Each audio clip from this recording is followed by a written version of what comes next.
नमस्कार, welcome to सरल astro. बात करते हैं आज कुंडली मिलान के विषय में।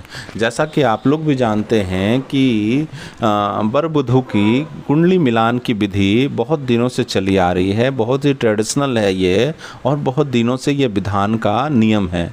पर अब कुछ समय में भौतिकवादी युगों में इसका विधान धीरे धीरे कमता जा रहा है। पर कुछ ऐसे भी जगह हैं जहां कुंडली मिलान, और कुछ ऐसे भी परिवार हैं जहां कुंडली मिलान अभी भी सर्वोपरि कहा गया है। तो आइए समझते हैं कि अगर आप किसी ज्योतिषी के पास जा रहे हैं कुंडली मिलान के लिए, तो उन्हें किन किन बिंदुओं पे ध्यान देना चाहिए।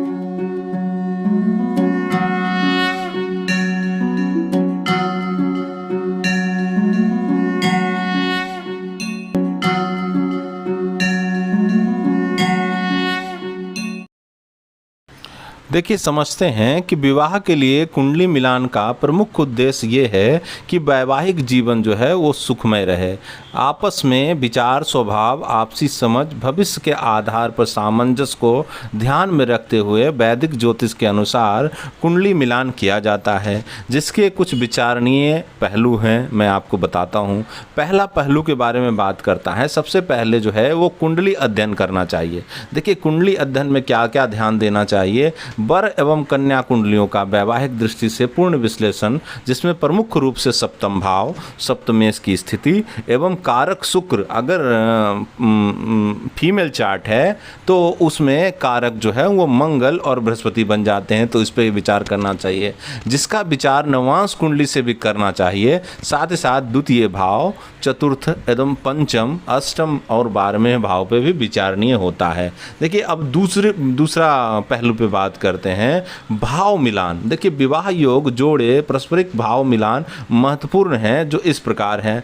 प्रथम जो है, प्रथम, द्वितीय, चतुर्थ, सप्तम, अष्टम, 12वें भाव से अशुभ ग्रह वर वधू दोनों की कुंडली में हो तो अशुभ प्रभाव नष्ट हो जाता है। सामान्य भाव में अशुभ ग्रह वर कन्या दोनों की कुंडलियों में होने पर ही परिहार हो जाता है।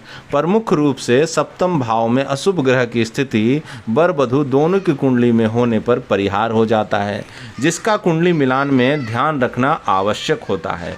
भाव मिलान ग्रह स्थिति को देखा जाता है और दृष्टि पर विचार नहीं करते हैं इस पे।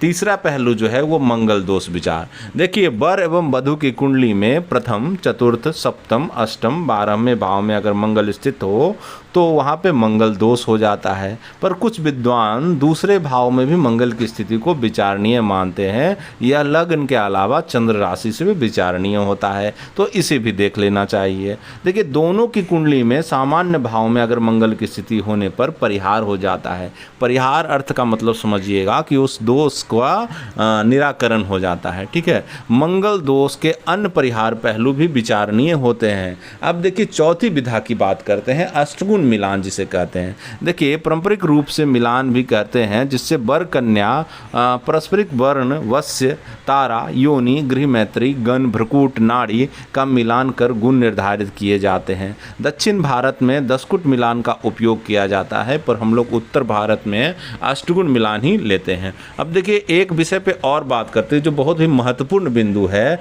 देखिए, दशा का विचार भी हमको जरूर करना चाहिए। देखिए, वर कन्या की दशा चक्र में विचार किया जाता है। दोनों की दशाएं अशुभ होने पर त्याग करना चाहिए, और एक शुभ दूसरे की अशुभता तो मध्यम, और दोनों की दशा शुभ हो तो उत्तम रहता है। सामान्य तौर पर अष्टगुण मिलान को पूर्ण मिलान मान लेते हैं, किंतु यह कुंडली मिलान का मात्र 20% ही होता है। ज्योतिष शास्त्र के अनुसार उपरोक्त पहलू विचारणीय होते हैं और इसका अनुकरण जरूर करना चाहिए।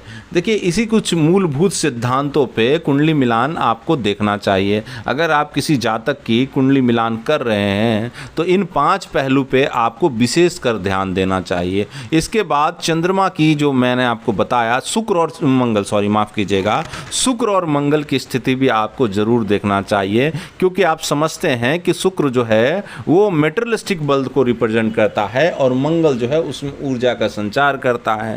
तो यहाँ पे डिज़ायर के लिए देखा जाता है। शुक्र मंगल अगर एक दूसरे से तृतीय एकादश होकर बैठे हैं कुंडली में, और एक दूसरे से नवम पंचम संबंध बना के बैठे हैं या केंद्रगत संबंध भी है तो शुक्र मंगल की स्थिति, तो वैवाहिक जीवन अच्छा होता है। और ऐसा देखने में प्राय आया है, मैंने अपने प्रैक्टिस में भी देखा है। तो ज्योतिष के इन्हीं सूत्रों के लिए आप हमसे जुड़े रहें, तब तक के लिए मैं आपका धन्यवाद करता हूँ।